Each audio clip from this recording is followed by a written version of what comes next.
She goes, there's over 100,000 migrants coming through Panama on their way to the United States as we speak. And we start talking about that. But I asked her one specific question. Have you caught anybody on the terrorist watch list?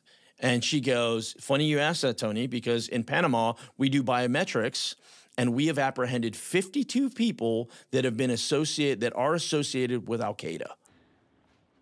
She went on to tell the congressman that the Biden administration is absent. Joining us now is former acting DHS Secretary Chad Wolf. Chad, thank you for coming to the program here. You hear from the congressman there. Someone with Al-Qaeda ties, 52 that is alleged here have ties to Al-Qaeda. And this is screening through Panama in this location. I'm just curious to know, in your thoughts and your experience, do we have enough screening guidelines if and when this caravan gets to the States to prevent terrorists from arriving to our border, from coming into our border?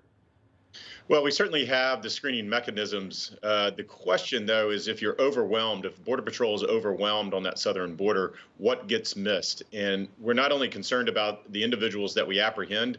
I would say from a national security perspective, I would be more concerned about the individuals we don't apprehend, the ones that Border Patrol never come into contact with. Those are the ones that are most concerning to me. And so when I hear the report about, Panama doing their job in apprehending individuals on the watch list, we provide a lot of assistance to Panama and others in Central America. And so I think that is working. But I think what it also shows you is that this is much more than just about minors and family members trying to come across that border for humanitarian reasons. There is a national security issue at stake on that southern border every single day.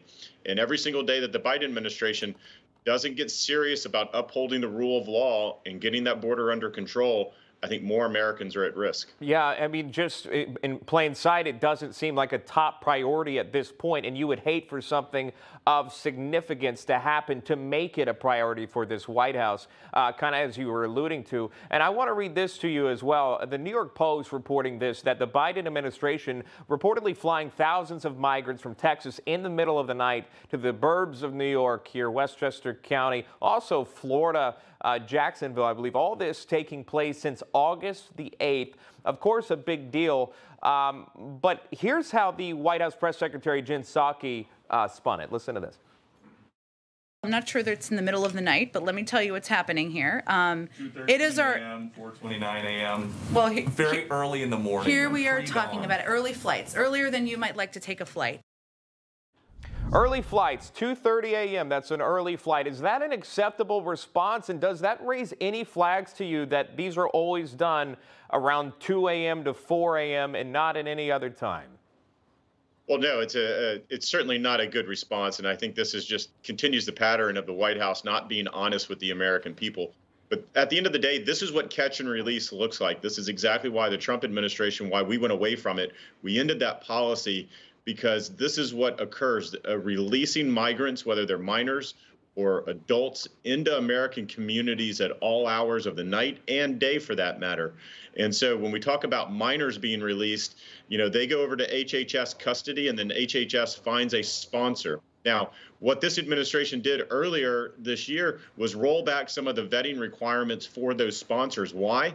Because they needed to get the children out of the facilities quicker because they had overwhelming number of children. And so it's a spiral and it's a circle here that continues to feed itself, which is they continue to incentivize children to come across that border. They get them into their facilities and they get them out quicker. And so we're sending these children to sponsors that haven't been fully vetted the way that they should be, the way that they were done over the last 4 years. And I just hope nothing serious happens. Absolutely. Of course, as these numbers grow larger, you would have obviously more chances for something to happen, right? Obviously, this continues to grow. Hey, I'm Rob Finnerty. Thanks for watching. If you enjoyed this video, please join the conversation in the comments below. Don't forget to subscribe, too. Hit the bell icon to be alerted to breaking news. And remember, there's a whole lot more on Newsmax TV, America's fastest growing cable news network. Newsmax TV, where real news for real people.